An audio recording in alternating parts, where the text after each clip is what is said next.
So this workshop will share lessons learned from the creation of 3 successful MVPs.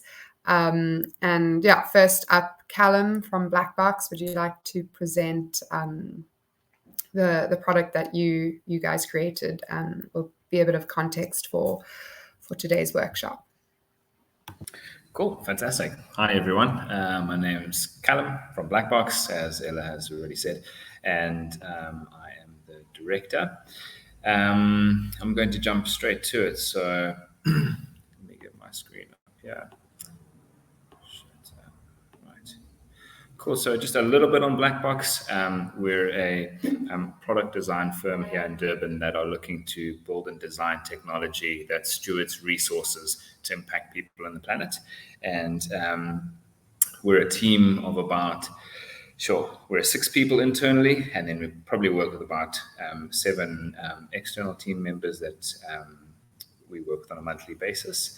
And I guess the skill set that we have ranges from validating concepts right the way through to getting them to market in terms of digital products. So today I'm going to be speaking a little bit about the crisis map, and we are going to be calling this the community map going forward.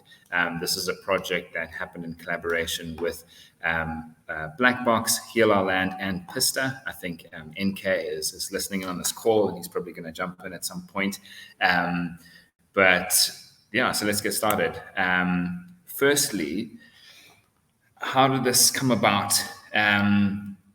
We had basically just gone through, last year in KZN, we had the unrest, and obviously we've been going through the pandemic. And so there was a lot of chaos that was going on in KZN at the time. And then we were hit by the floods. And we had been doing work with Heal Our Land and Pista, trying to understand what people were going through in terms of in the communities and dealing with various crises, which we had obviously seen. And so we were kind of in the right place at the right time researching this. And in the midst of doing our research, the floods happened.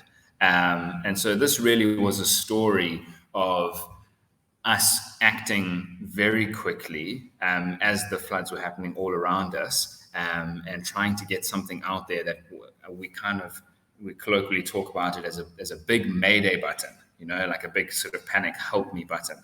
And that came in the form of this map.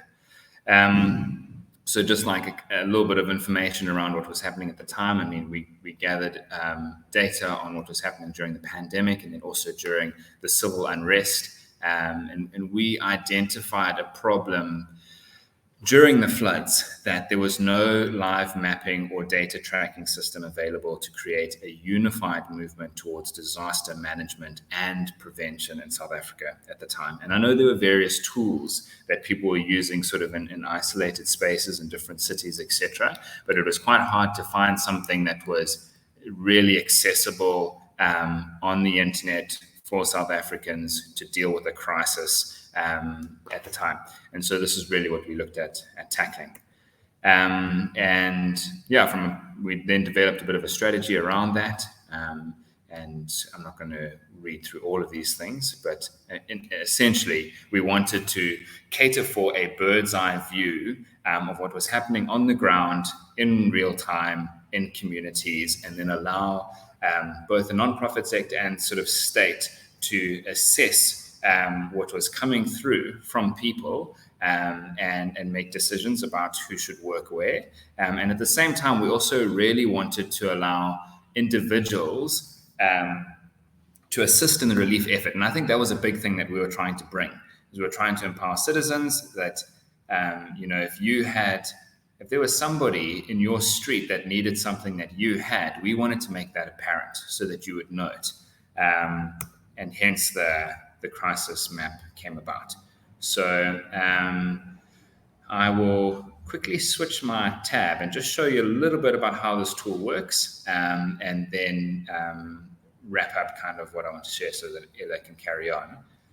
Let me share the next one.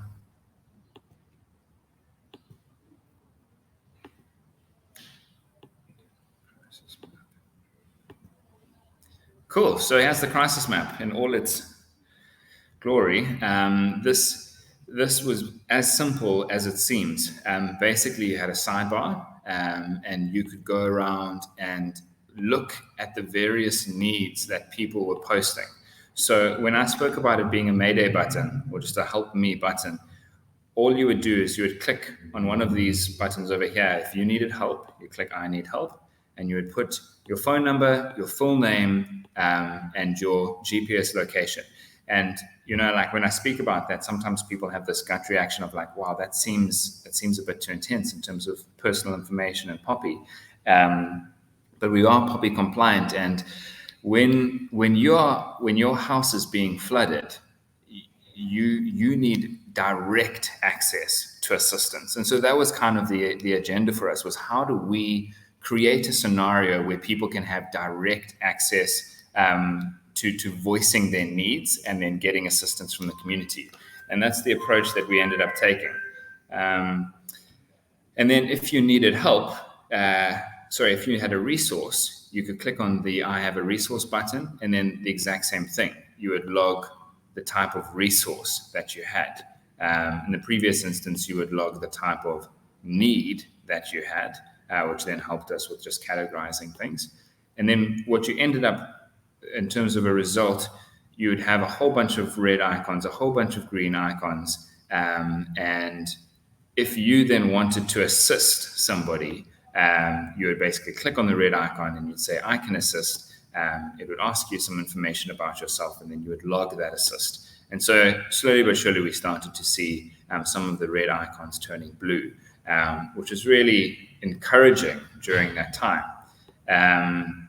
And I think what also became fascinating is just seeing like very specific types of issues happening in the various areas. So if you wanted to, kind of study what was happening where, you could start to drill down and see people in certain streets having water crisis issues, and then maybe food issues, etc., etc.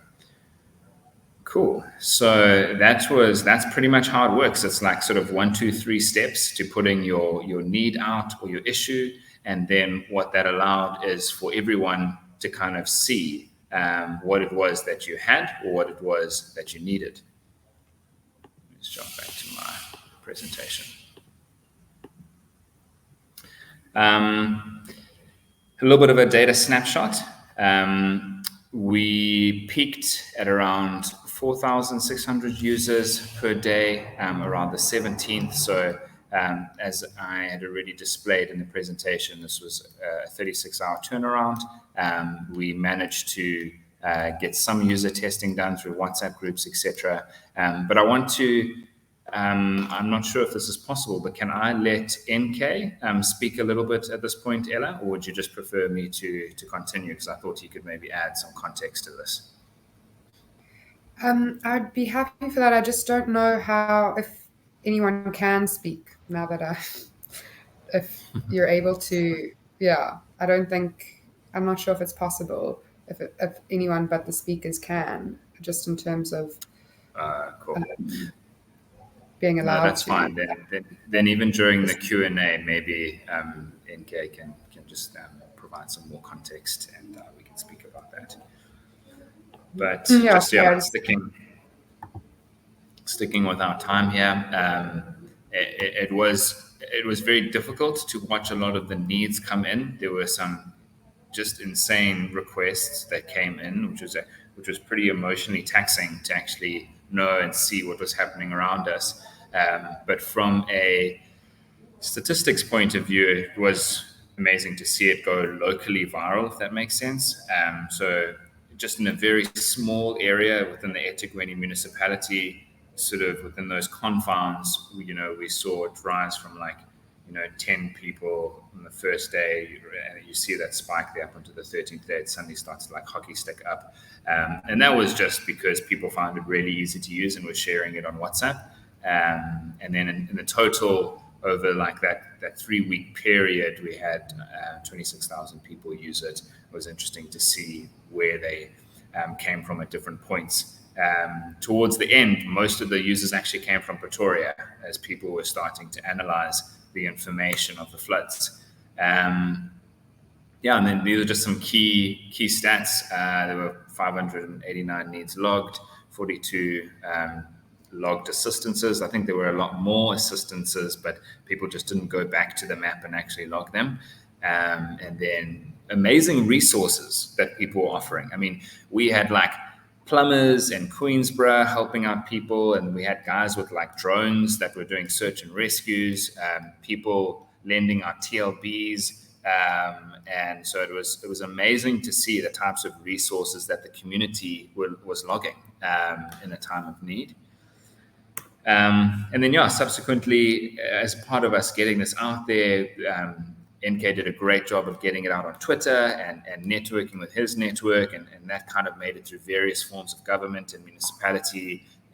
East Coast Radio did an interview with myself, and then Newsroom Africa did an interview with NK. And then a big one for us was NK reaching out to Eskom Sepush and just explaining what we're doing. And they then sent the link to everybody in their KwaZulu-Natal data set.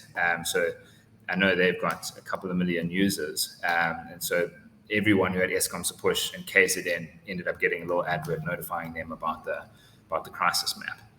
And I think I'll just jump to where we want to go forward.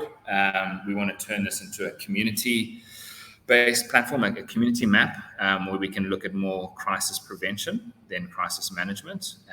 And we've got some good ideas about how that works and what that looks like. We've also got a proposal that's currently sitting with various organizations and departments to try and get traction there, so that this is not just something that is used during crisis, but can provide critical insights prior to crisis situations. So I'm going to pause there and hand over back to you, Ella. Oh, thanks so much, Callum. Yeah, really, really cool app. And next, Grace, would you like to introduce yourself? Just give me 1 sec to put my slides up.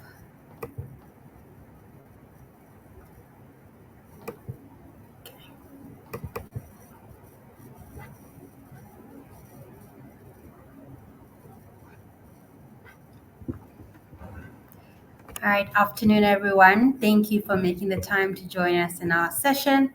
As Ella introduced me previously, my name is Grace Kichanga. I'm the founder and CEO of Luma Law. At Luma, we are an alternative legal services provider that's working towards making justice more affordable and more accessible for the everyday South African. The projects that I'll be speaking about today is the Luma Law bot, which has been a labor of love, especially coming from a non-technical or non-development background. A lot of my journey has been driven by the needs of the user versus any type of tech. So just to get us started, the big question is always why did I start? Where did it all start? It started around 2018, where I started doing legal literacy workshops across various communities in Gauteng. Wasn't too keen on being too particular on what subjects I was dealing with, but it was largely labor law, family law, refugee and migrant rights, the type of rights that were affecting people in their everyday journeys. A key thing of why I was doing that, or some of the big lessons that I learned, was that in order for you to assist a community, you need to build trust. Trust is the biggest currency when it comes to people allowing you to even impart knowledge upon them. So those are some of the lessons that I learned in that time, where when I was conducting the workshops, it wasn't so much that I didn't have valuable information to give, but because the community didn't know who I was, I had to then pivot and work with organizations that communities did trust, so such as churches or other community-based organizations, in order for me to gain that currency of trust. Another key factor that came up during the workshops was that people just didn't know where to go when they needed help. So they knew that they had rights, they knew that they wanted to possibly enforce those rights, but they didn't know where to go get assistance, whether it was paid or free. So people didn't know where to find legal aid officers, people didn't know where to find CCMA officers, or just in general, where to find assistance to help them move their legal problem forward. The last thing was with whilst running the workshops, many people came and brought up their issues, but many people didn't, because for many people, legal problems are embarrassing. Legal problems often have led to financial distress, emotional and psychological distress. So they don't want to air their dirty laundry in front of their other community members. So I'd find a lot of people in looking for a safe space would reach out to me via WhatsApp and seek for assistance privately in that place. So a key takeaway for me after 2018, I think Luma started becoming something that was feasible in 2019 as an idea, was because I was tired. It was emotionally taxing. And it was draining in that I kept answering a lot of the same questions. But I needed to find a place where I could be able to disseminate a lot of information in mass, preferably on WhatsApp, because that seemed to be the preferred mode of communication, in a way that I wasn't individually doing all the work. So how do you do that? How do you do that when you don't have a background? I couldn't build the thing myself, so I had to find people to build with. I had to find a team to work with, because in as much as I was doing the workshops, I am not a community development practitioner. I have not necessarily lived in some of these communities where I was working in. I needed people who had insight into how all of it works. So first things first, I had to find some money somewhere.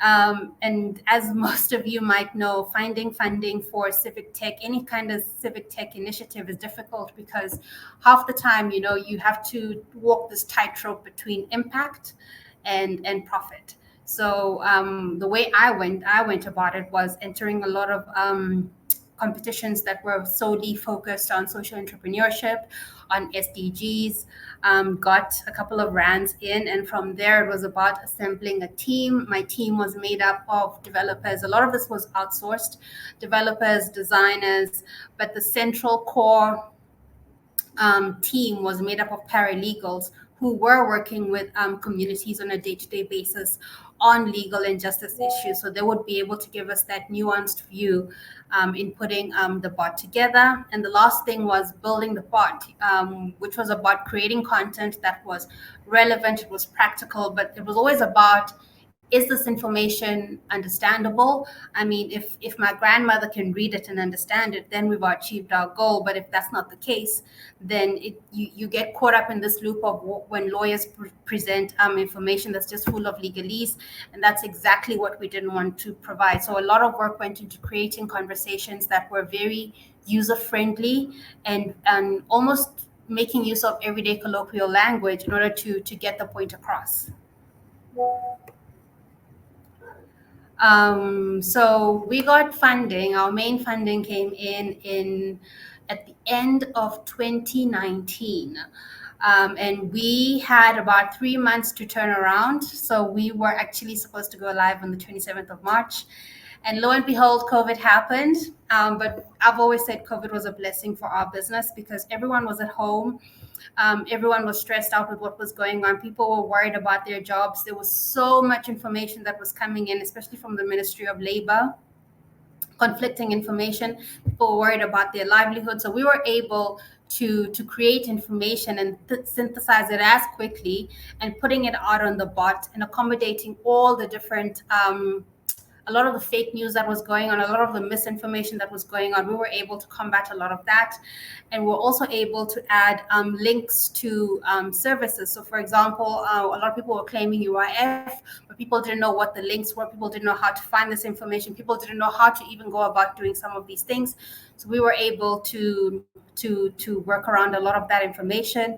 The first version of Luma, because we've now grown and evolved into Luma 2.0. But the first version of Luma was live for about 19 months. And in that time, we had an average of about 1,700 users a month. Our most active engagement times were between 6 a.m. and 8:30 a.m. and 9 a.m. and 2 a.m., which told us that people don't seek justice within office hours, which is contrary to the way the legal system is set up, where people are only have access to these services during office hours. So for us, it made us realize that people need to have an outlet to be able to get this information in the time that is most convenient for them. A big one that we realized, there was a lot of click through into these external resources, external phone numbers. So phone, the UIF was a big one. Trying to get hold of the CCMA website, how to do these online applications. Those were also really, really popular with the users. Before I close off, we were able, in the time that we were live, we were able to white label the bot for B2B client. And for them, a big reason for that was that they also wanted to use the bot to be able to facilitate conversations with their customers. Again, similar problems to what I was having, answering a lot of the same questions. So we were able to automate that process for them, and we look forward to more B2B arrangements where we're able to facilitate the dissemination of information in large. This is just my favorite quote. We don't have to go through it, but thank you so much for giving me the space to talk to you guys today. Ella? Oh, thanks so much, Grace. And lastly, Matt, would you like to share with us about my candidate and a bit about Hi, yourself? everybody. Yeah, thanks, Ella. And apologies, my webcam has been giving some issues today. So I'm just going to leave my profile pick up for this. Thank you. I am Matthew Oddendorf. I am the data lead at Open Cities Lab, and acted as the lead developer on our My Candidate application build, where we have done 2 such builds in the last 2 years, but actually within the last year, just not 2 calendar years. And what that application is it's a mechanism by which, ahead of an election, users can input their address and be taken to a page that shows information about who is running in their area. And so, for the example, today we first did this in South Africa ahead of the local elections at the end of last year, and then recently, through partnership with Adibadev and Africa Uncensored in Kenya, released a version for the Kenyan elections that happened quite recently. And so I'm just going to give you a quick test drive through the application. Let me just share my screen. Let's do this one. Okay. Cool. So just let me know if it's not showing, but ultimately you land on the page. You can, it's very, very simple, very lightweight. In fact, this project, just to give credit where credit's due, Ella was our project lead for this work. So I think she's also welcome to provide inputs if you'd like, Ella. And 2 of the devs from Black Box assisted us with the front end. And so we built out very simple web page. It's just Bootstrap and HTML and a little bit of JavaScript. But effectively, what you can come to the page, you can type in an address. It'll use Google Places to pull up a recommended address. Once you've entered that, you click search. It reverse geocodes the address, gives you your Latin long, which you can check if you want, but yeah, most people don't need to do that. And what it's done is we've taken the elections data, attached it to a geographic database. It finds in which boundary, like ward boundary or the various demarcations that are used in the Kenyan elections, it will figure out which ward you're in, and then based on your location, and then return to you just confirming that this is your ward, your county, and your constituency. Who are the presidential candidates? Granted, that was ubiquitous across everything, but then your members of parliament running, your senators, women representatives, county governor, and then your county assembly representatives. And each of these names is then, and the party that the person's running for, and each of these is in fact a link that if you click on it, it will take you to a Google search of that person's name. So it's very simple. You can embed it made it such that people could embed it. We provided a link out to a little blog post to show how people can use it, and then used userback to let people give us feedback. But we learned along the way that this is not a particularly intuitive mechanism for giving feedback for a lot of our users. But ultimately, we built this, though it's a lightweight application, it received very high usage. So it was built expecting fairly high usage count. We had 1.5 million page views, 350,000 unique users over the period of the selection. We learned how much APIs cost at that scale. But yeah, ultimately, it was a fairly simple framework, but that applied to a large scale opportunity was quite an interesting journey. So yeah, I'm just going to leave it there. I think that kind of sums up the what it is, and we can unpack it as part of the session, perhaps. Ella, thank you. Yeah, thanks so much for that detail, and yeah, we can unpack it further now. So phase one that we're calling like the ideation phase. Where did the idea for your MVP come from? Was it gut instinct? Was there a very obvious public need? Callum, you have explained the need for the crisis or community map now. But yeah, how did the idea exactly come about? I know you did speak a little bit about this already.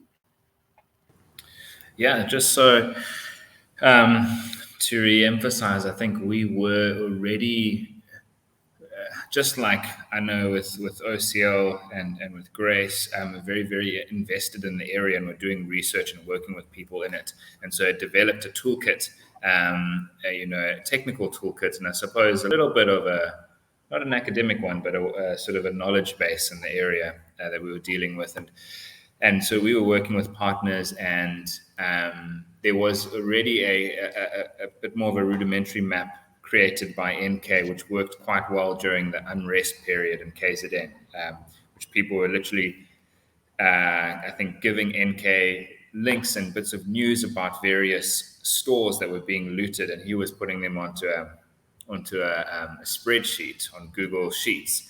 And then that sheet was connected to a map layer on Google Maps, custom map. And then he basically shared that custom map with a bunch of nonprofits.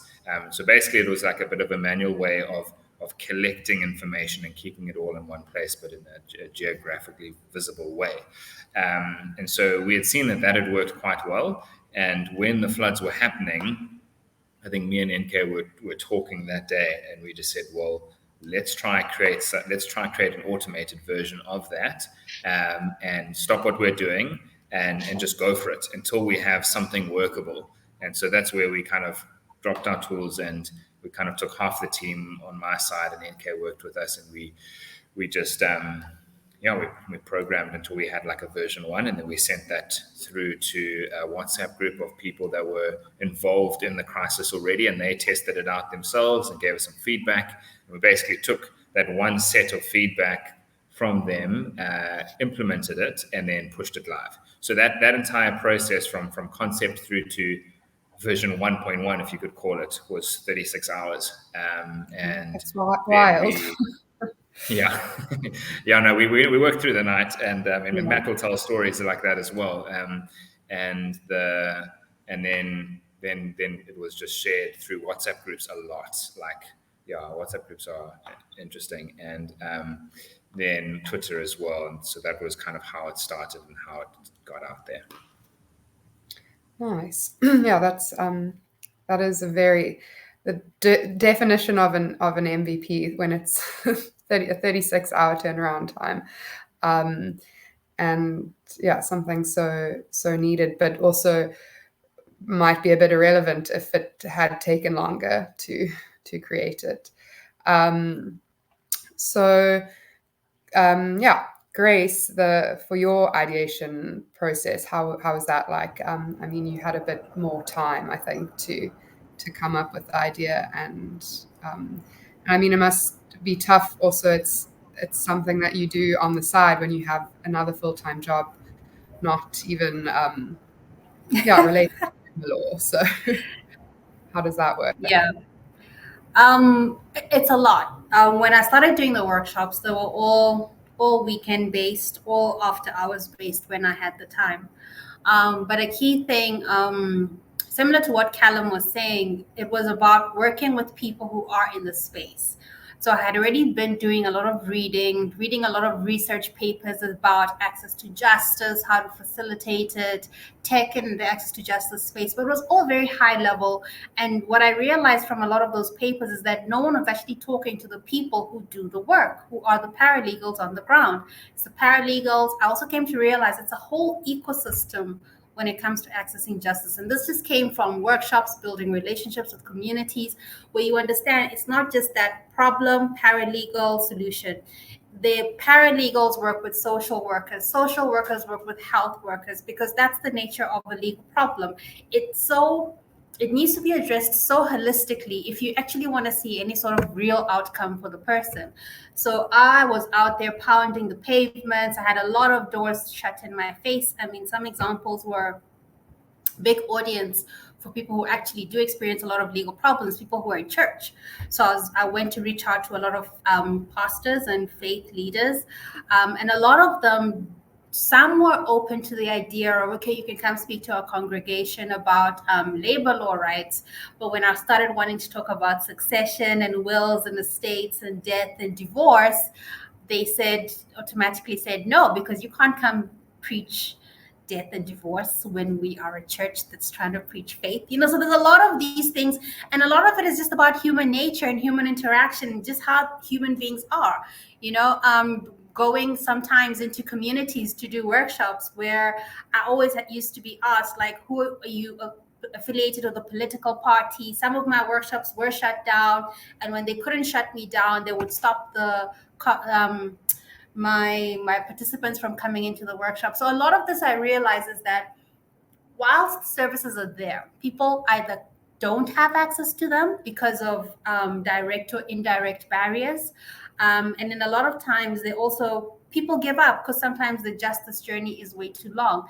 And I was laughing when Caleb was speaking about WhatsApp groups. I had been in part of WhatsApp groups for the better part, with domestic worker groups, deceased estate groups, like moms who are trying to claim maintenance, and it's a lot in there. And I shy away from using the word wild, but it's also because a lot of these are like high pressure, high tense situations where people just want a resolution.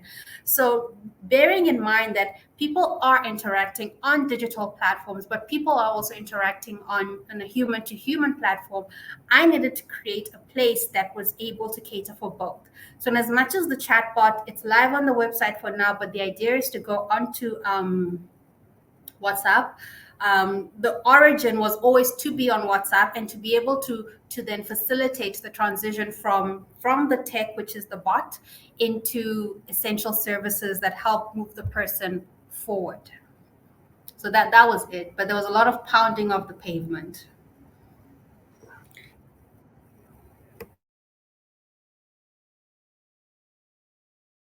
You're muted, Ella. Sorry, I'm on mute. So yeah, I was saying, Matt, for my candidate, was that kind of gut instinct, public need? How did you decide that was something that was needed in first the South African elections, and then others? Yeah. Sure. Yeah, it's actually quite a fun journey because it began in 2016 at like a hackathon, or like a little hacking evening that Rich, Osel's founder, was at with Adi Ale, who was the director of Open Up. And they pulled together the first little hacky version of this in an evening. Rich said, hey, can you make this into an app? And I did that over a weekend. This is now back in 2016. Released a first version of this. It got a couple thousand users, which was quite cool. But I mean, it was just released. We had no experience about sending things out for people. Open Cities Lab was still called Open Data Durban. We just started. And so, but we had at least a piece of a code base.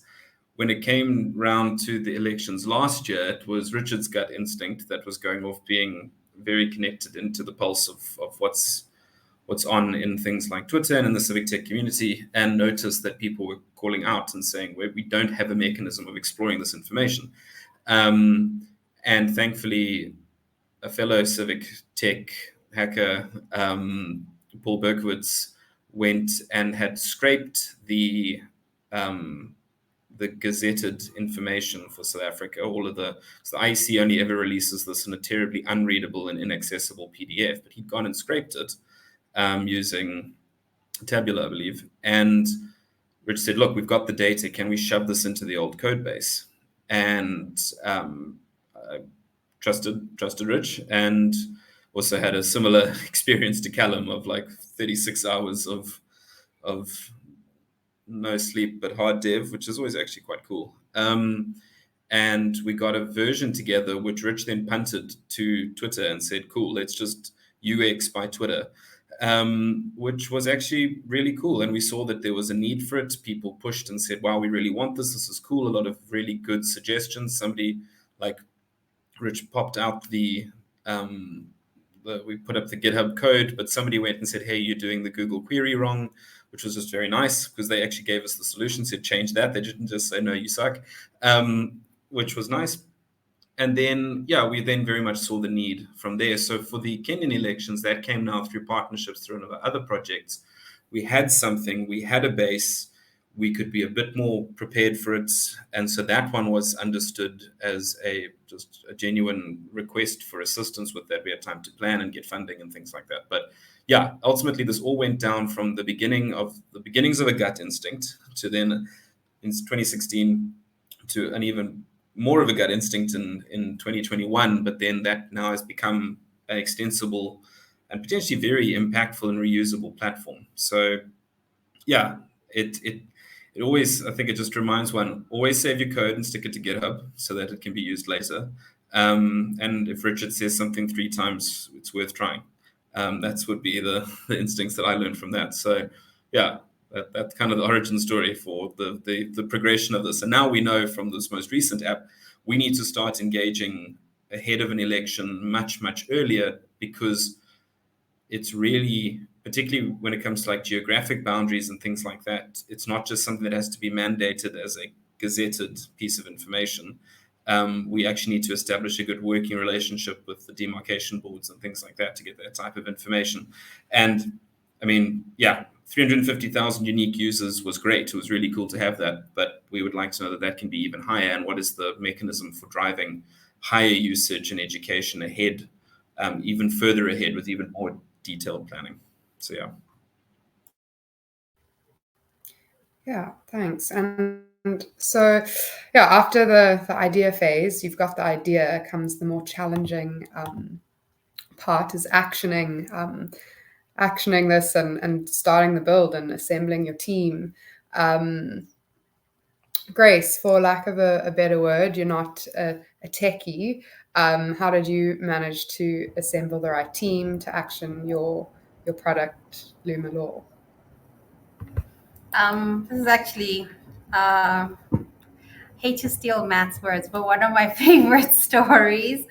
I didn't know what I was doing. I just knew that I wanted to build a chatbot. I didn't even know what a chatbot was at the time. I mean, at the time I wanted to go do a WhatsApp group, but then concerns about privacy and all of that. So stumbled upon the idea of a chatbot and realized it was more than those annoying pop-ups on websites, just doing more research on that.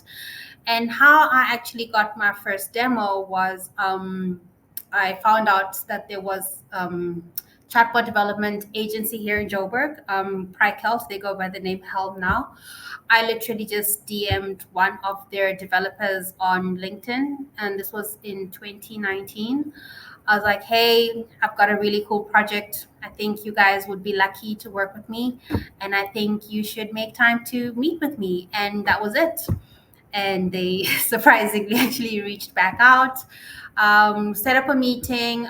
So they basically provided all the dev, all the design work, all the mean, I learned a lot of new professions, at service designers, conversation designers. Like, I didn't know all these people existed, but at least it was a firm of complete in-house dev that was going on. And then from my side, I put together the guys who work on the ground, who are going to give the bot context and personality and depth. So it was myself, it was the paralegals, and a bunch of other social workers who came on board to help create the bot, and I was putting it together. Funding, like I had mentioned earlier, I had actually, it was basically just competitions. Strangely enough, I get a lot more attention from competitions, the social entrepreneurship competition space overseas more than in South Africa. But I guess it's because in South Africa there isn't such a big pot for impact investing, especially at seed or pre-seed stage. I mean, at the time they still want to know, will this thing work? And it makes it, we're at more of a disadvantage because we don't have dev in-house. But I think we've been able to, I mean, just out of true grit and passion and, just absolute determination to make this thing work, we've been able to convince people to give us some of their money, and even going as far as getting someone to white label the bot to pay for it, essentially. So we've had to really think around, in building the team, how we're going to sustain this team, because I've never been one to want to consistently have to rely on funding. So I guess because the reception wasn't so easy, I had to think about sustainability from day one. But yeah, our team put together was a lot of mixed mash of people, but it worked. Yeah, thanks. Funding is always a tough one and an important part of these products that you can't forget about, because we can do the build, and do it quickly or on your weekends, but it's not always sustainable for the longevity of the product. And Callum, what made actioning the build of Crisis Map possible? Like, who did you partner with, and who supported you guys through this build?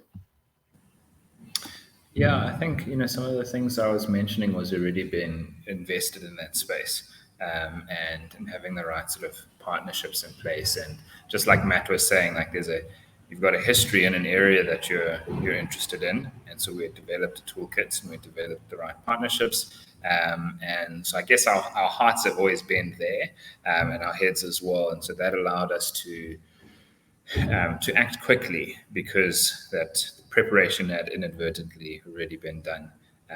So, you know, partnership with NK, partnership with Heal Our Land, all the work we had done for OCL previously using mapping toolkits and whatnot. So that allowed us to see the opportunity and also realize that we could bring a solution quickly. Yeah, and I think maybe something that I didn't mention before that was key is we realized that with our product, the power lay in the fact that we wanted citizens to engage in a crisis where normally only organizations provide the relief. And so I think that was the big sort of challenge that we had, was like, how do we allow citizens on an individual level to engage, and then having the relationships and the toolkits and the knowledge that we had, we suddenly realized, oh, we can join these two dots. We can actually do this. And so there's definitely, like Matt was speaking about, that intuition that comes from, I think, like knowing a space and having been there for a while, but also it helps you see things. It helps you see gaps and opportunities to solve and bring solutions to. So I think for anyone listening to this, if you are passionate about a specific discourse or a specific set of challenges, you need to spend time in that space.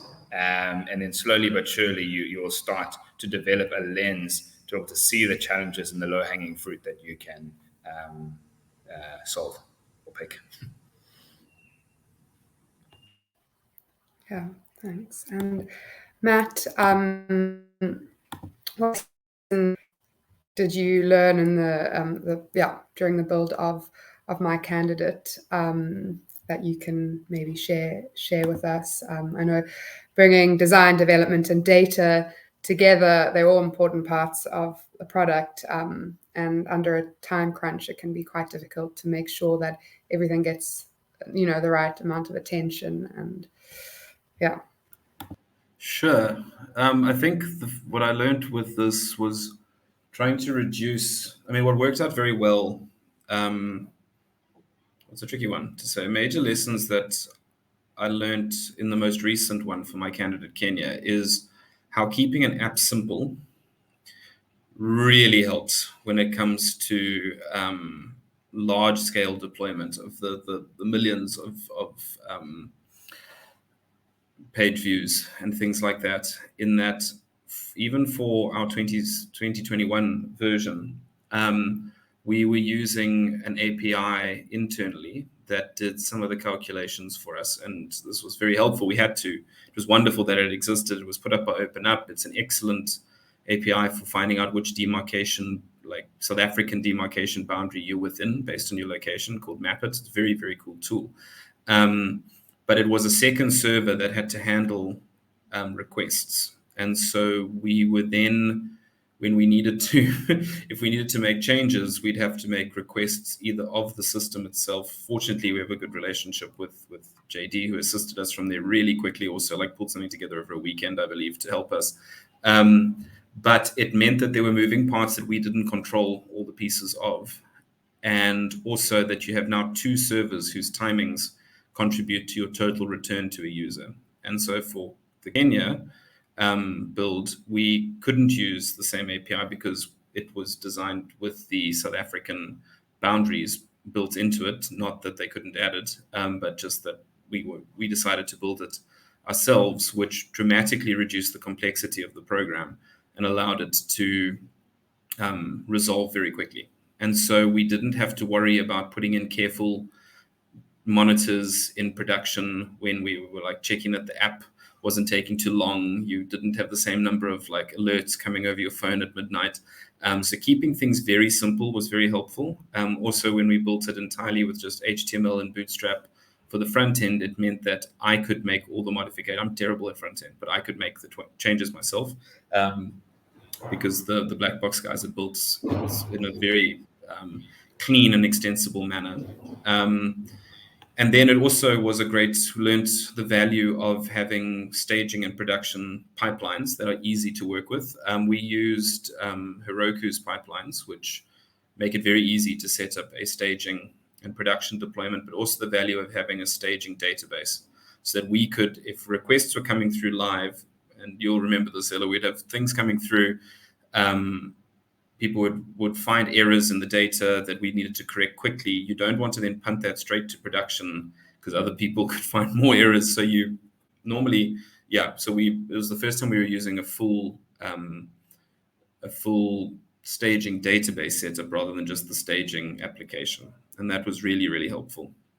So I think the biggest things in all of this was keeping things like, if you're going for big scale of reach, the more lightweight your application, the easier it'll be, and made deliberate decisions to cut that way, which I think worked quite well. And having a very firm staging production pipeline specifically for the data was also very important. And then also it was very important to have enough time for people to properly sanity check the data.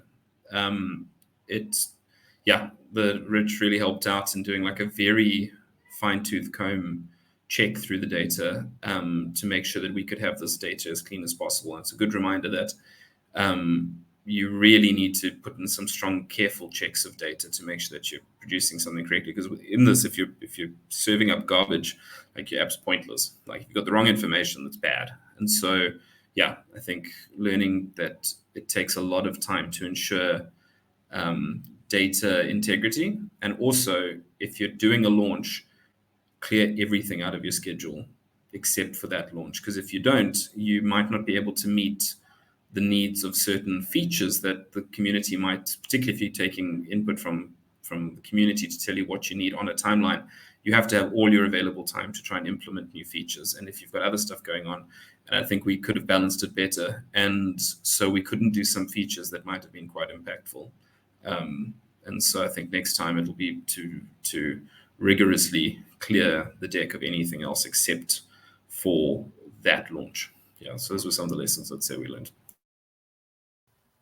Yeah, I think it can be tough with small organizations when you've got so many projects on the go to be able to clear your schedule, but can be super helpful and then allow you not to have to decide between certain features that you just don't have the time to include. And then on to the exciting phase, which is testing, user testing, when your product goes live and to the public, getting public's feedback. And how do you do this? Via social media seems to be quite a popular way these days. Grace, how have you found the testing phase? I just remember our discussion the other day. I found it quite interesting, the realizations you had when you started testing your product with the public. One thing I'll say about testing is that it'll humble you. You always, before you go live, you always think we're ready. But as soon as you go live, especially feedback from the public, it's hard and fast, But a lot of our experience, we went live, like I said, just before COVID hit. We went live on Facebook Messenger. So literally the whole world had nothing but time. And also because people were looking for this information. It wasn't your standard information that was out there in legal blogs, because especially with COVID hitting, all our attention and all our focus was on COVID related information and as far as employment was concerned. So we were consistently busy in iterating information as it was coming in. But a lot of the feedback, at our height during COVID, well, I think our best month was June or July. I can't quite remember. But we were hitting over 1,000 people a day, and half the time, I think there were times I was so tired, I just wanted to go crawl into bed and sleep because it was a lot. A lot of the feedback was good. People, the way the first bot was built, it was very. The information flows were pretty much set. So you were guiding people through a set guidance of information that, and you didn't really give them any allowances to input or to veer off the journey. So a lot of people found that extremely frustrating, because as we know, human beings are not linear, and they don't follow a journey that you tell them to follow. So that's what led to the frustration, in that the bot wasn't built for those kind of diversions, even though the information was there and present on the bot, but because they didn't follow the flow, a lot of people were frustrated and saying that the bot doesn't work, the bot doesn't give us the information that we're looking for. So we constantly, even in iterating those information flows, we had to figure out, how do we make them shorter? How do we make the language more readable, more understandable? People don't read, they scan, and with legal content, it's not always possible to give out short bursts of information, because you haven't helped the person. You need to give a person enough information to empower them to make the next step. But sometimes, because people are in a rush, or they're frustrated, or they just don't want to read, we found that people were missing the information that was actually available on the platform. So a lot of that was quite frustrating. And as well, in setting and managing expectations, when we went live, what I found helped was that at the time we were also, because we were also home and had too much time on our hands ourselves, we were doing a lot of webinars about labor law, and so people were able to get context in that sense, to understand what the bot is and where to get further information from that. We had a bunch of social media campaigns going on at the time, just educating people on labor law and what's happening and where to go for help if they need help. So that helped a lot. But be that as it may, like I said, human beings will behave as human beings. A lot of the information that was coming up that we hadn't prepared for, and as far as content was concerned, because people were worried. People were worried about how will this affect me. I mean, you guys remember during COVID, a lot of the regulations around funerals and how that was working, and gatherings and all of that, and insurance. So people kept asking these questions because you've put yourself out there as a legal platform. So a lot of that we had to deal with a lot of that, managing of expectations and managing of, okay, people are coming on here for this. Can we start diverting? But once we start diverting, how far do we divert? So I had to make a lot of hard decisions that I guess I didn't want to make at the time, but I had to, for the sake of my sanity and the sanity of my team at the time. But a lot of lessons learned in understanding that people, number one lesson that we learned was people don't want to be boxed into a conversation. People want to be given the leeway to ask a question as and when they're communicating with the bot, which is what we're working towards building in Luma 2.0. I have decided not to launch on social media this time while we're doing the soft launch and testing, because with tech, I don't know about Matt and Caleb because they're devs. For me, everything that could go wrong always tends to go wrong. So I'm giving myself grace this time around to only launch on my website until we're ready to start telling people, spreading the good gospel as one is, and start going on chat platforms like WhatsApp or Facebook Messenger. But yeah, launching was a lot.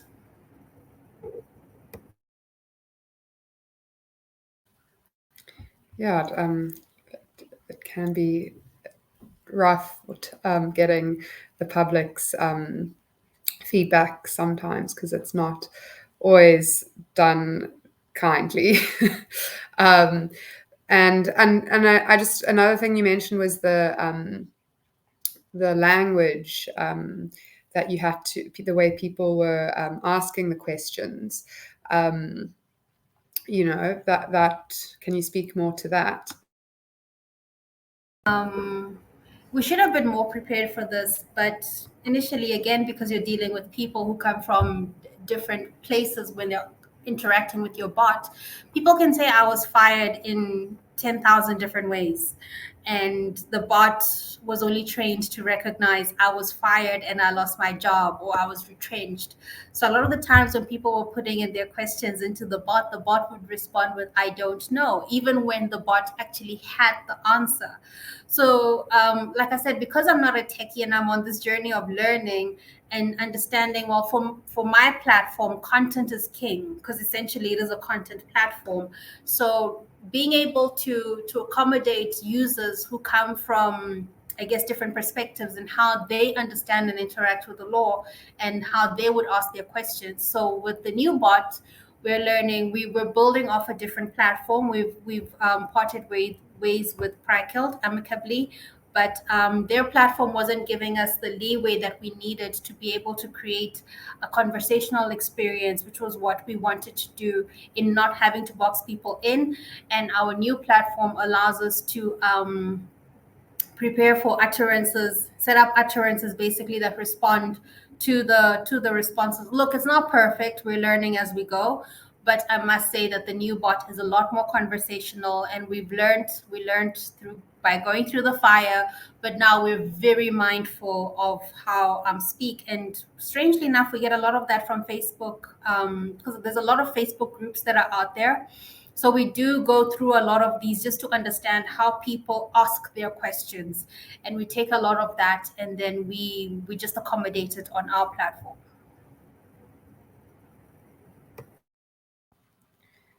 Thank you. Yeah, I just found that point quite interesting. And in South Africa, with 11 official languages, it can be even more challenging. I'm not ready to go even into languages. Yeah. Like, can I? No, not yet.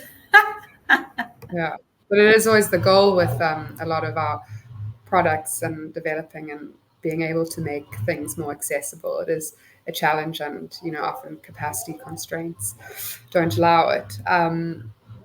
Callum, how was your testing phase for this app? I know it was a rapid turnaround time. Were you able to do effective user testing? Yeah, so I think maybe there are 3 points that I'd like to mention on this. The first one was, and I don't think this is applicable in every scenario, But because we were in the middle of a natural disaster, we took the approach of, we just called it like designing on hope, like based on how we hoped people would use it, as opposed to fearing how people could use it. And because if we were to design something in light of all the potential scenarios that people could abuse the system, we would have had to have built something very complex and comprehensive, which we wouldn't have been able to have got out in time. So an example of that would have been verifying people's addresses and names and numbers, and we just thought to ourselves, if my house is flooding, I don't have time to wait for an OTP and to try and do this and that. So we did bypass those to begin with, and then but going out of the crisis mode, that's something that we need to now address and change that. But this is important because it allowed us to have a very minimal layer of features in the beginning, which made it very accessible, and people with very low-key devices could use it. So that was kind of point one, was sort of our stance, our methodology of design to begin with. And then the second point is we used 3 tools, which really made this a lot easier. One was something called Hotjar. We then used Google Analytics and then UserBack. And the way those 3 work together was quite nice because Google Analytics allowed us to very quickly see that there was a very particular type of mobile browser that people were using to access this, which was Android Chrome. And so that immediately now, in terms of all our bugs coming through, we could always say to ourselves, as long as it's working on Android Chrome, we've got 87% of our users, that will see our fix. And so analytics was great from that perspective. Then there were a bunch of scenarios where we were getting feedback that people were just having difficulty loading something, and in our minds we're like, it's probably network, but we couldn't really just verify that. And so this is where Hotjar was really useful. Hotjar basically collects video screen recordings of people using your platform, but it blurs out their identifiable information where possible. So you as a product owner are able to see people's journeys, and it's not every person's journey. It's like 1 in 10 or 1 in 5 or whatever. And so using that, we could see, oh wow, all these people on desktop are forgetting to allow geolocation services from Google Chrome. And so, take that as an example. So it just allowed us very quickly to see like some technical errors, which we could then solve, which something like analytics couldn't show us. And then UserBack was for, I guess, more people that were more technically savvy, that could actually send through things they'd like to see. So a lot of our categories came from feedback from UserBack users that said, look, we'd love for these types of resources to be logged. So those 3 tools helped us engage with people we didn't know. And then the people that we did know were all through WhatsApp and a little bit of Twitter, but mostly it was through WhatsApp. And that helped us spread the net quite wide and also go quite deep in terms of finding errors and iterating quickly. So I hope that's useful for people who are looking for various tools to help them do this. Yeah, thanks. It's always good to have some technical, practical tools that work. I know OCL used UserBack on my candidate, and also social media and emails, and it was a lot of feedback coming from different places. How was the experience of that testing and using UserBack for a start? Did that work, Matt? Did it? Yeah. That's that's an interesting question. If our designer Paul was here, he would give you a whole laundry list of things that it did wrong. So I would say it didn't do as well as it could have. I fortunately was a bit shielded from the feedback in that it got translated for me. and assessed and responded to, and I just worked on what was agreed upon feature requests. So I'm not usually in the direct feedback pipeline. It gets consolidated at our design team before it comes back. I think Paul's points were well raised. It took some people several attempts to provide feedback, and even saying, I'm trying to give feedback, but I don't know what to do. And that intrinsically is problematic. And so I think for the built-in widget that was used, I mean, it's, the off-the-shelf option in that context I don't think worked as well as it could have. I think there was a lot of more in-depth feedback across Twitter, which helped. I mean, there were some very interesting pieces of feedback, but I mean, that always happens. You always get some, I don't mind firm but fair, but sometimes you get pretty mean or sometimes stupid feedback. But like the guys saying that they were the CIA and they're going to investigate us because we hadn't included a candidate that wasn't running in that ward in the Gazette. But now we were part of their investigation. So, you get some interesting feedback. But I think there is a big need for a more refined approach to user feedback. And I think, to be honest, I mean, we were often deving quite down to the wire, even on this project with a lot of planning. Next time, I think we would want a good set of pre-testing before we send this thing out. It was still very close to elections. I think we were once again reminded of how much time you need once you have everything, or at least have the closest approximation to everything that you can.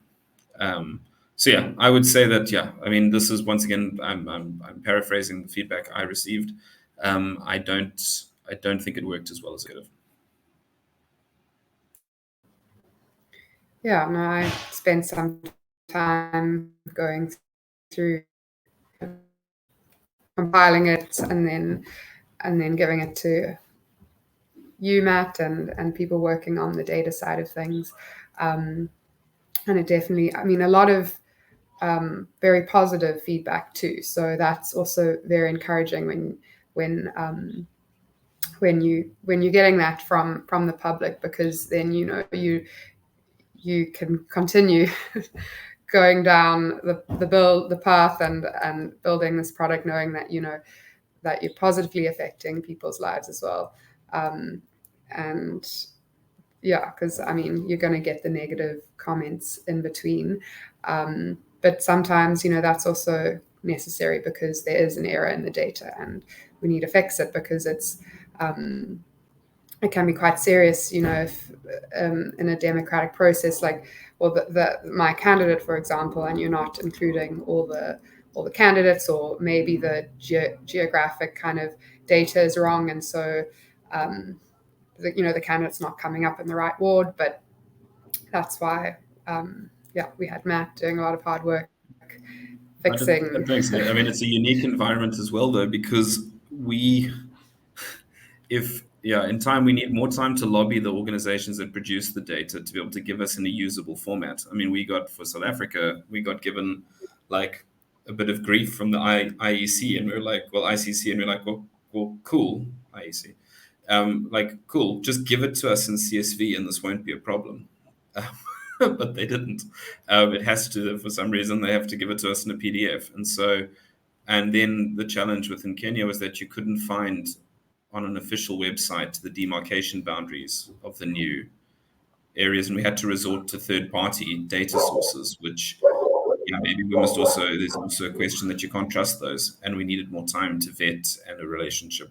So I think it really does speak to making sure that you are connected in very tightly with people who can actually officially answer and provide support. And so I think it's a good reminder to us one can work very hard to take badly structured data and convert it, but ultimately the biggest win would be if we could get the data to be released in a better format, which will mean that not just we are building off it, but that other people can build other apps and other extensions and other applications. We don't want to be the only player in the space. We just want anything that can help promote the access to information. So I think, we also want to be careful, like making sure that we go straight to the root cause rather than just treat the symptom.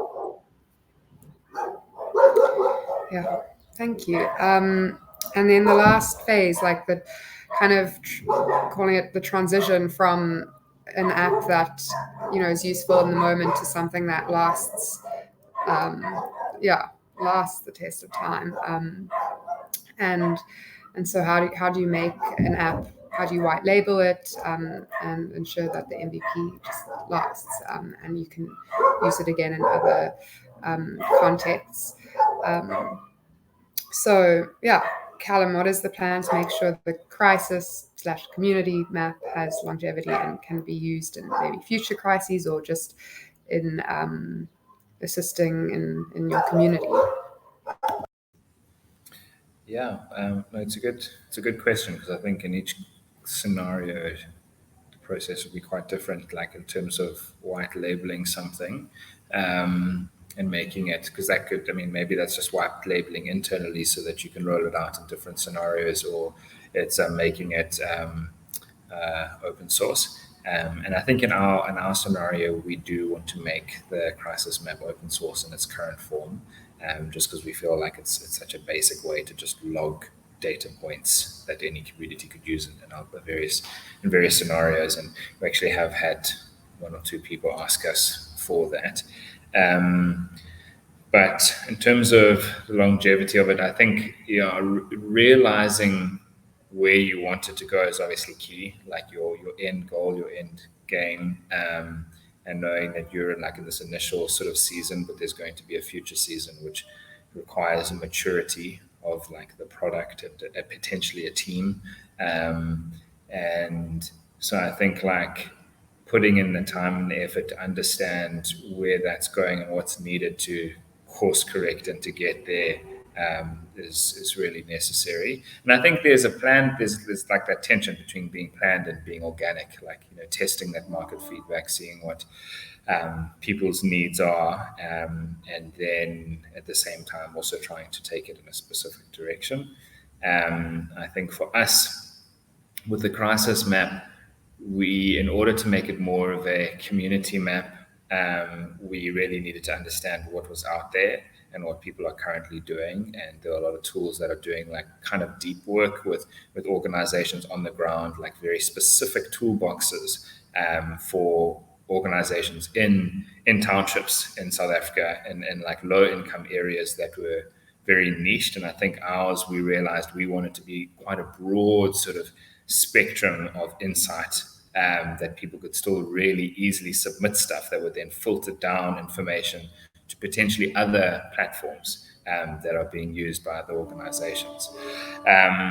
And so part of that for us was, okay, we would like a WhatsApp bot that would be used by communities. We would also like to have organizational profiles on the crisis map, which could then have specific access to see what data was coming through and then connect with other organizations who are in the same area and discuss a particular scenario. So you could essentially log into the platform and see all the requests coming through potentially across the country, and then anything that's within your field of expertise and geolocation, you could opt in to assist there. And then you could also start a thread, which would allow other organizations with similar expertise and also in a similar area to discuss what's going on there. So a big part of us for it going forward is allowing the oversight and collaboration between nonprofit and state sectors for specific moments, and then also for more long-term, okay, there's a serious sanitation issue here. We've had 50 requests come in from over 3 days in this community. You've got 3 nonprofits that are all working in the next door neighborhood, but no one's working in this neighborhood. They need to know that. So there's a way of creating that overview, and so that's where we want to take it going forward. Hope that helps. Yeah, thanks. I think there's definitely a huge need for that in our communities. Just in times of crises, communities have come together, and unfortunately, there have been quite a few in Durban specifically over the last 2 years, and we've seen how knowing your neighbor and communities have kind of rallied together to help each other. And Civic Tech is something that allows that that's happening, but it can ramp it up. It can make sure that it's happening on a bigger scale, and because it's connecting people, and I think that can be so important, because it's such a positive thing and encouraging thing when people are just helping each other. And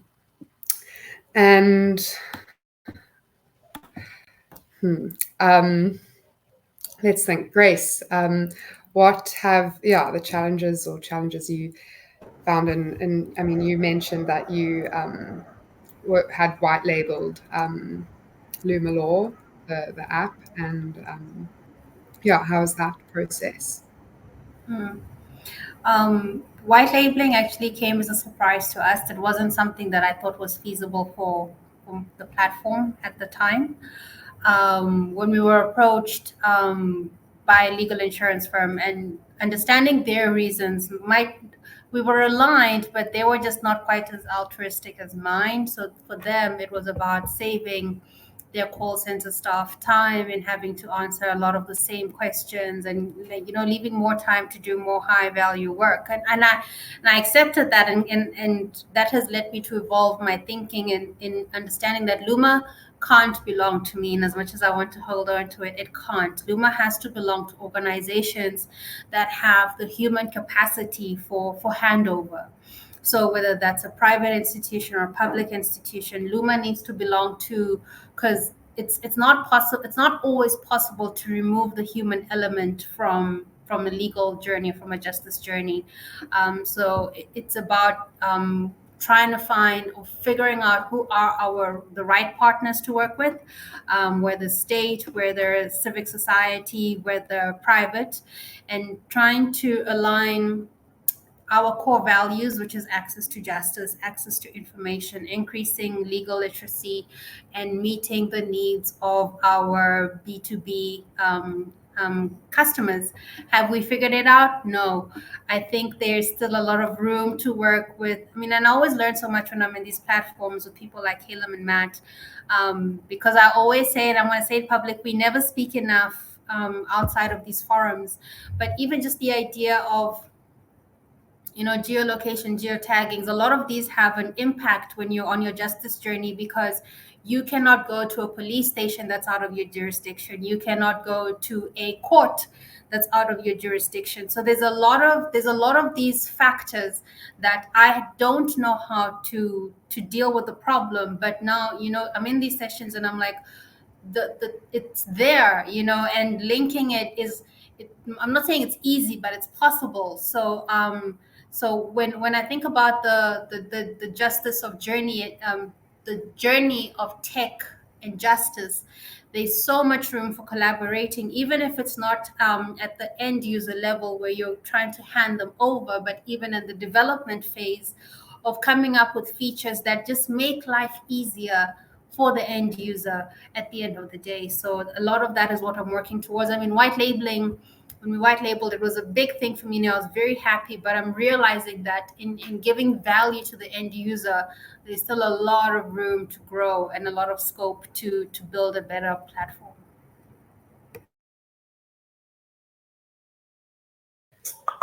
Thanks. And Matt, I know my candidate's been already kind of done in South Africa and in Kenya.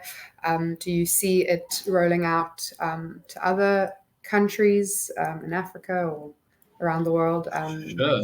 Yeah. I mean, I think as a framework, it's very simple. I mean, it does.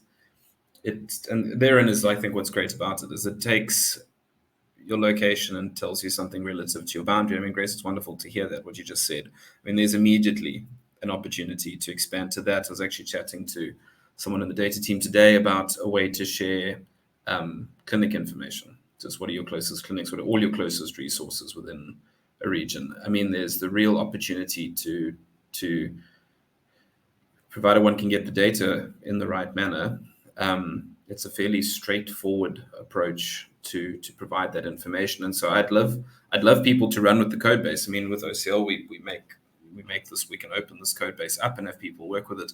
I think what we've realized is that the tech, you can get to a point and it will work well, but when it comes to elections, there's a lot of the work is going to be done getting the information right, getting it such that you can meet people where they're at, let people know that this resource is there. I mean, and also accept the challenges that can come along. I mean, we found out that Google Places as a data set is not as strongly represented in Kenya. There's a lot of discrepancies between what people said was a place versus where it was logged on maps and aspects like that. And if you're dealing with people at the cusp of two administrative areas, that becomes significant. Or where people don't have a place that they can name to find themselves, and making sure, can you start to use landmarks? Can you start to use more user-friendly mechanisms to just, your ward, so just choose your ward. You don't have to be like denied getting to your information because we haven't let you just go straight to choosing your ward. I think it is a very extensible platform. It's built on simple but robust methods. And so, I think it would be cool to see it as a extensible framework that moves beyond just being necessarily elections based, but anything that's geo boundary resource based could be a use case of it. And I'd love to see. I'd love really thinking about I'm really thinking about, well, where could we get the boundaries for the court districts and stuff like that? What Grace just said. So it is, and that would be very cool. I as OCL, we build. It's our impact that's important. The tech helps, but it's a mechanism. It's not the purpose. And so when you've got these things, these opportunities, it speaks more to these wonderful points of impact, which will be really cool to engage with. So I think it's very definitely ready to start thinking about what else it can do. Yeah, I mean, I wanted to bring up just WhatsApp as a platform. I know, Callum, you mentioned putting it onto WhatsApp. Grace, your bot is on WhatsApp. I mean, I don't know if that's where you get more of your engagement as opposed to on the website. Matt, I think my candidate, we didn't have it on WhatsApp, but there's, a possibility to automate that where people can, send in their address and drop a pin. You can just send a pin. I mean, and let's give credit to where credit's due. eThekwini have done that with I've been using their fault reporter a lot recently, but the ability to drop your pin, get the address, send that for geocoding is actually very useful because WhatsApp is pretty good at providing a pin location. Yeah, and it's definitely a more accessible platform for a lot of South Africans. So as a way to get information out there, and it uses less data. And I mean, just in general, if anyone wants to speak now in terms of what tips you have for someone starting out, and if you've got an idea to fill a gap in the space, what advice everyone, we all come from slightly different backgrounds. Grace, you were like a complete kind of newbie to this. Matt and Callum, maybe you have a bit more experience in the tech space. But anyone, I don't know who wants to go first if I need to pick on someone. But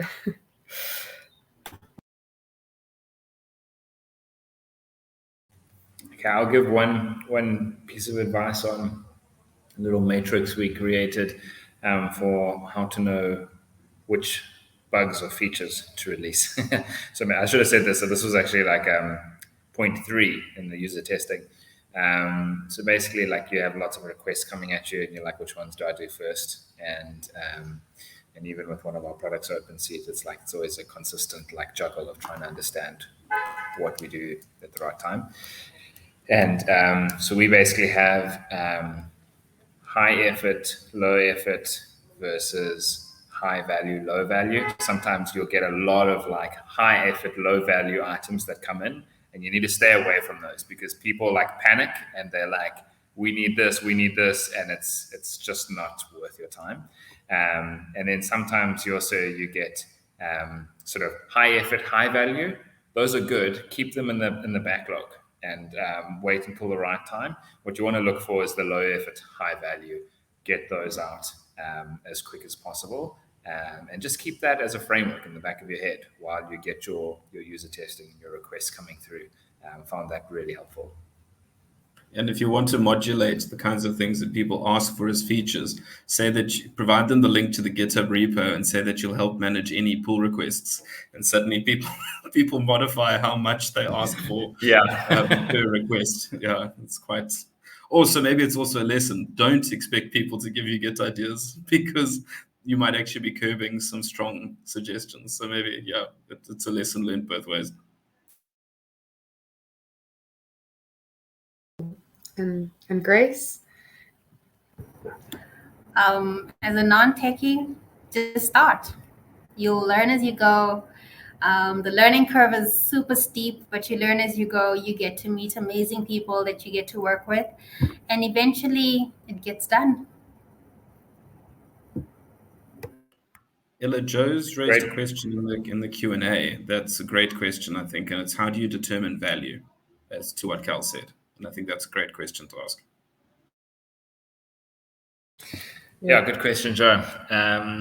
So I would say value is obviously, it's contextual to the strategy of the product and to what the market is wanting. So if you're trying to understand how to build the right thing and how to build it right, I think value is kind of viewed in that lens. But maybe the easiest way is just to, if you've identified what the critical needs are in terms of the business strategy of where the product's going and what the market is wanting, what people are really wanting, then finding that value needs to be viewed with that lens. I'm trying to think of like a scenario to just help illustrate that a little bit more. So maybe an example with OpenSeat would be that we found that a lot of people want to host meals, but they don't often have the right homes to host them in. And so what they started to do is ask us if we had venues. So that we started to reach out to cafes in the area and say, hey, your guys' venues are often empty in the evenings. Can we maybe start filling them with events? And so that started to work.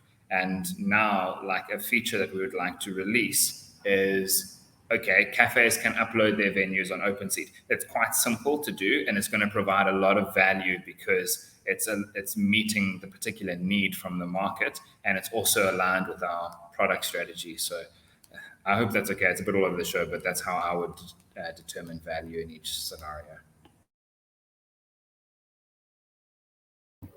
Cool. And OpenSeat, do you want to just tell us a little bit, because you started telling us about OpenSeat, but do you have a little bit more context to that? Sorry. It was like the only thing that suddenly came to mind of how I could describe that. I would give it a little bit of an analogy, but OpenSeat is basically one of the products that Blackbox has created and launched this year. And it's like Airbnb, but for food and meeting people. So instead of selling a spare bedroom, you now sell your kitchen and your dining room table, and it allows people to request to join your dinner, and so it creates community, and it's also very decentralized, and it allows the hosts to make an income off their event. And so basically we're just creating a platform, like I said, very similar to an Airbnb or another sort of gig economy type concept, which is allowing people to make some money. But the main problem it's solving is we want people to build community around dining room tables, because we think that's where the most authentic conversations happen, and where friendships are built and forged. And it's a little bit more authentic than other forms of networking or meeting friends. It's just a very authentic way of meeting people and building relationships. And it's a new market, we think, that could benefit a lot of people. Cool. That's really amazing. I wanted to ask because I know it's not one of the MVPs that we're speaking about today, but I think it's a very, very cool idea, and very excited to hopefully one day attend an open seat event. Are they happening though in Durban? I mean, are they going to extend to the rest of South Africa? Yes, so currently they are happening. We've been bootstrapping this year and trying to promote it. It's been a bit of a juggling act, obviously, between our black box work and OpenSeat. But right now, we've launched it in Durban, and we've been pushing it here for the last, I think, since May, April is when we officially moved out of a pilot test, which we did before the pandemic, and then started taking it a bit more seriously this year. So there's currently events happening in Durbs. There's one event that I think is happening in Joburg at the end of this month. It's in connection to a campaign being run by the Thuli Madonsela Foundation called 28 Days of Deepening Democracy.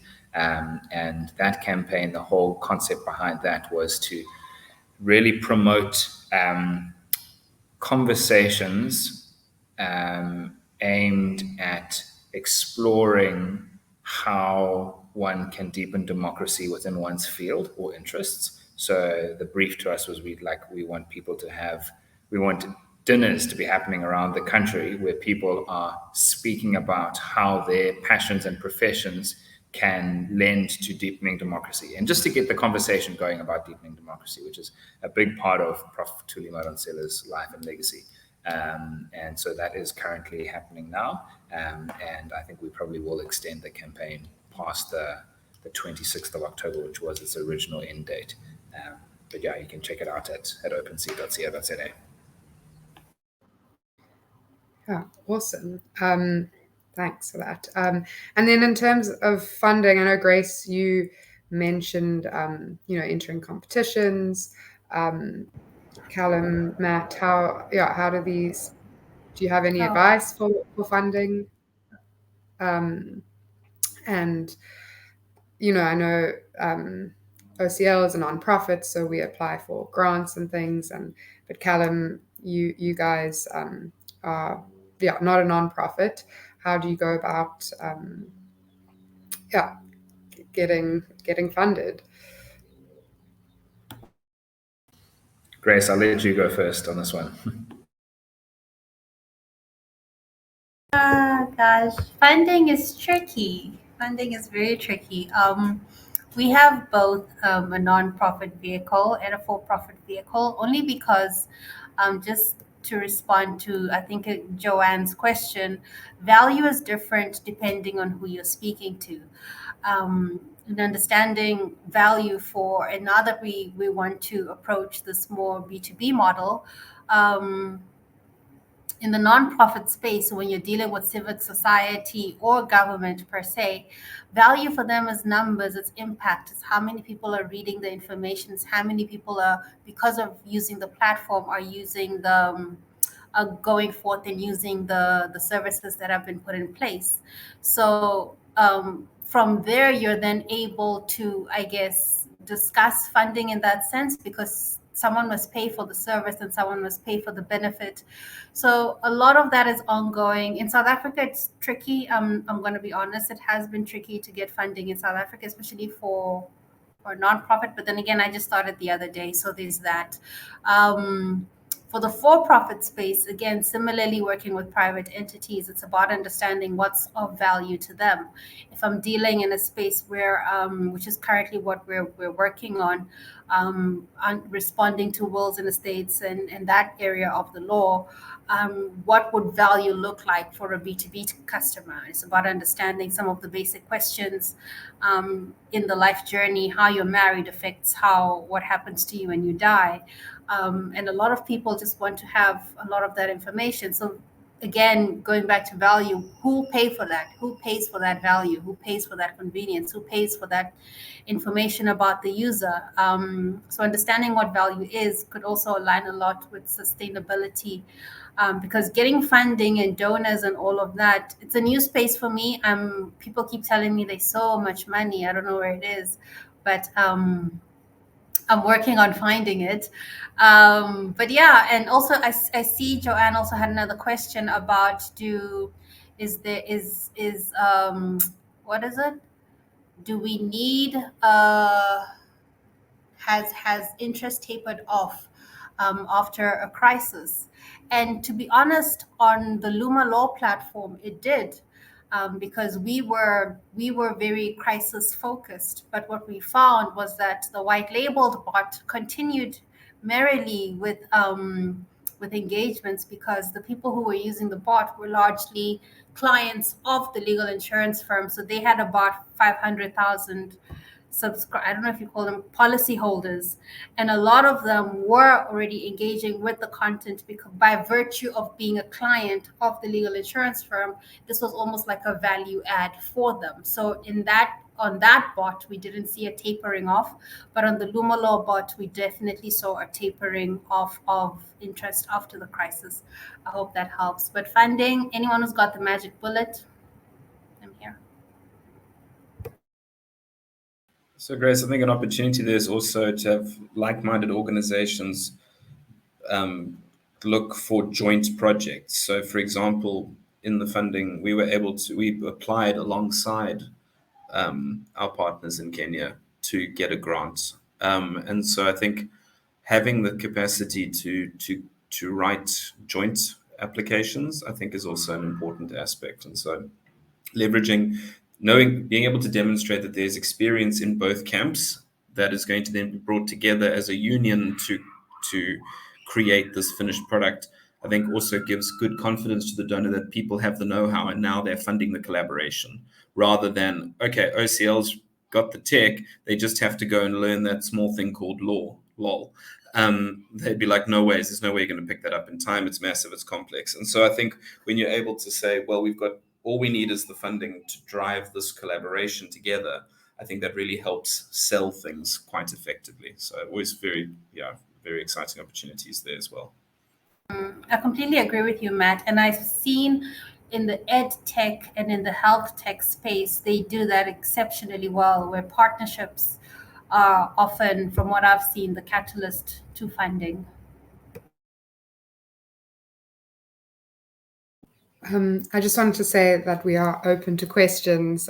Thanks, Joe, for sending some through. If anyone has any questions, please do type them in there's a question and answers section.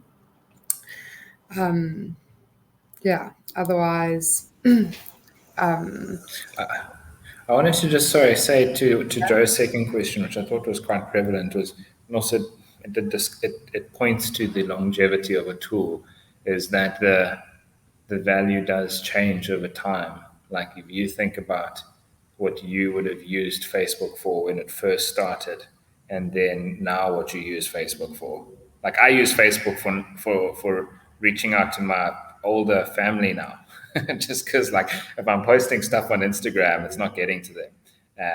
And so I do think it is a really good question to constantly reassess where the value is, and that is going to change over time.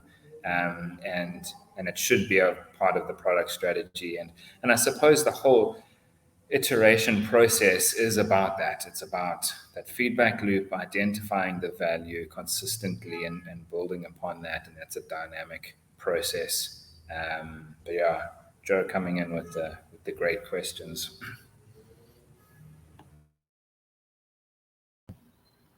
Cool. Well, I guess I could ask a few more questions. Without waiting if anyone else has any questions. Grace, you've mentioned Luma Law 2.0 a few times. What is next for Luma Law? And I know you guys do labor law at the moment. Is there a reason that you haven't branched out to other parts of law? Largely labor law is the kind of the easiest one to work with at the time. And also because of the pandemic, it was getting the most interest at the time. But we are working on creating new content. Content creation, I've come to learn conversation design is a whole area of expertise, and as we grow and as we bring in external people to help us work through that, understanding that how we created conversation for labor law doesn't always neatly fit when you're trying to create conversation for, say, GBV, which is more an immediate need or more an urgent need, or like life and death situation sometimes. Similarly, when you're dealing with something that's wills and estates, that's more of a longer time period, but also a lot more complicated than labor law. So in understanding that there's the practice of conversation design, there's the practice of building the tech, but the legal content in itself calls for a lot of it's not a blanket approach. And that's what's next. It's about bringing in people to get a better sense of the lay of the land in the different spaces, because again, labor law has different players. You've got the labor department, you've got labor centers, you've got CCMA, you've got legislation that caters to that. It's about understanding how in the other spheres of law, who are the key players and how do they interact with each other. It's you have to keep, it's like you have to start from, it's not starting from zero per se, but there's a lot of restarting, especially in considering the conversational elements that you want to bring to the bot. But yeah, that's what's next. That's getting bigger partnerships, better partnerships, more aligned partnerships, to take the bot forward. So that's what's next for us. And to do more social media work. I mean, I think 2020 drained me. I mean, anyone who goes onto my socials now, I was tired. Don't talk to me. Luma 2.0, if we have some time, I can just show the people how it looks. We're working through a lot of the conversational elements. Haven't got it all done, but taken a lot more strides compared to where we were 2 months, I guess, earlier in the year.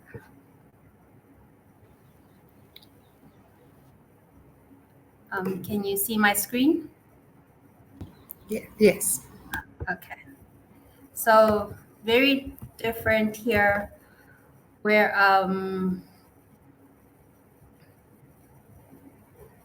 the bot literally responds to your question, as opposed to previously where we were leading people down a conversation path. So I was fired.